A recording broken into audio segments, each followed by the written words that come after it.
Assalamualaikum warahmatullahi wabarakatuh. Perkenalkan nama saya Alvin Basis dari absen 4. Dan Saya Jubarga nomor absen 18. Di sini kita akan mempresentasikan tentang Pasar modal dalam perekonomian Indonesia. Pasar modal dalam perekonomian Indonesia terdapat 4 konsep pengertian pasar modal, yaitu fungsi pasar modal. Bisa dilihat gambar yang di sebelah saya. Yang pertama, fungsi tabungan. Yang kedua, kekayaan.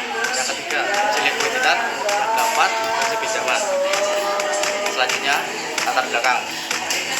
Pasar modal berperan penting dalam mendukung pertumbuhan ekonomi nasional dengan menyediakan sumber pembiayaan bagi perusahaan dan sarana investasi bagi masyarakat. Setelah bangkit kembali pada tahun 1997 dan mengalami berbagai reformasi, pasar modal di Indonesia kini semakin strategis dalam mendorong transparansi, akuntabilitas dan inklusi keuangan serta menjadi indikator kesehatan ekonomi nasional.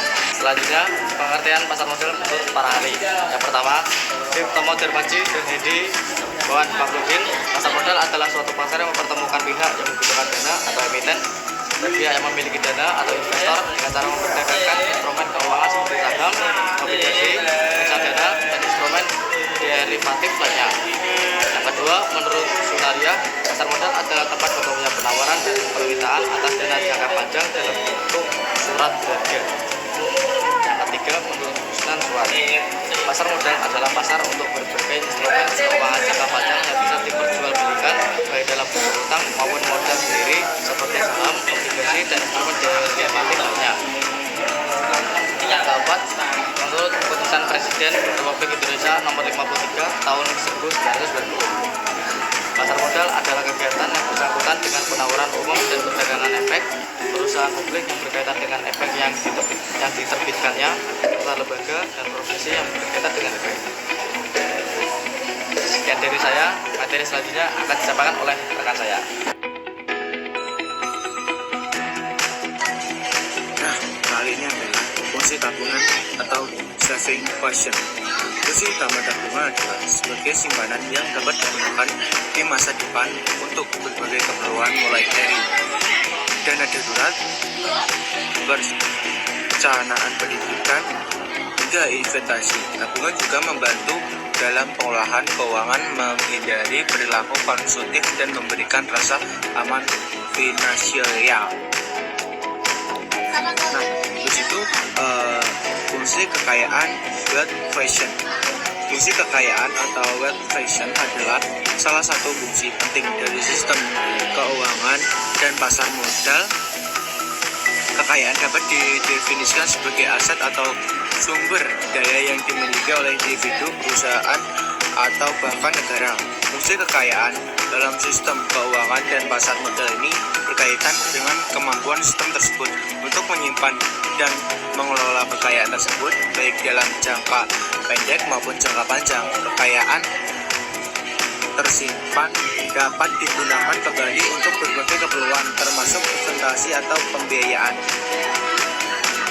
Nah, fungsi likuiditas adalah salah satu aspek pengukuran efektivitas perusahaan dalam memenuhi kewajiban dan kebutuhan operasionalnya.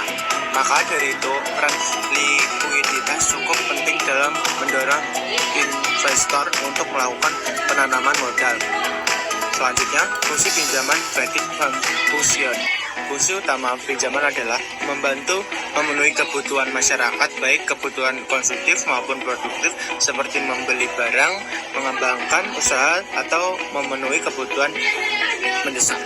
Dan inilah contoh-contohnya. Contoh fungsi pasar modal. Contoh yang pertama adalah contoh fungsi dari tabungan. Yang pertama, peredaran barang dan daya guna uang menjadi meningkat. 2. Hubungan negara secara global menjadi meningkat. 3. Meningkatnya minat membangun usaha atau bisnis. Nah, contoh yang kedua adalah contoh fungsi kekayaan. Yang pertama, alat penyimpan kekayaan. 2. Alat tukar. Dan 3. Pendorong kegiatan ekonomi. Yang ketiga, contoh fungsi likuiditas. Yang pertama, memenuhi kewajiban jangka pendek. 2. Mengantisipasi kebutuhan mendadak. 3. Memudahkan transaksi keuangan. Yang keempat adalah contoh fungsi pinjaman. Pertama, memperbaiki kondisi keuangan. 4. Dana darurat. Dan 3. Modal kerja. Dan ini adalah presentasi yang saya presentasikan dan rekan saya presentasikan tadi. Kesimpulannya adalah pasar modal memiliki strategi dalam pembangunan ekonomi Indonesia. Dengan memahami dan memanfaatkan secara bijak, masyarakat bisa berkontribusi pada pertumbuhan ekonomi sambil meraih keuntungan dan investasinya. Sekian presentasi dari kami. Assalamualaikum warahmatullahi wabarakatuh.